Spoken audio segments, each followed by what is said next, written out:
आज देशासमोर एक अत्यंत गंभीर प्रश्न उभा आहे.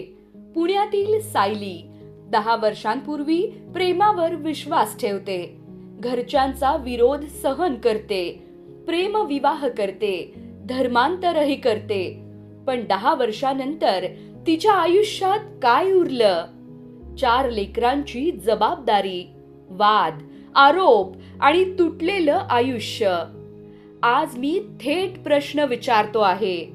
प्रेमाच्या नावाखाली एखाद्या मुलीला धर्मांतर करायला लावलं जात असेल तर हा खरोखर प्रेमविवाह आहे का?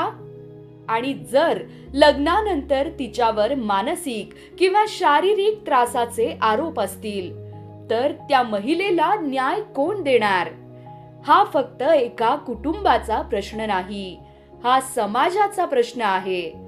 प्रेमाच्या नावाखाली जर कोणाचं आयुष्य उद्ध्वस्त होत असेल तर आपण शांत बसणार का? आज या डिबेटमध्ये मला स्पष्ट उत्तर हवं आहे. सायली सारख्या मुलींना न्याय मिळणार का? की अशा कहाण्या अजून वाढतच राहणार?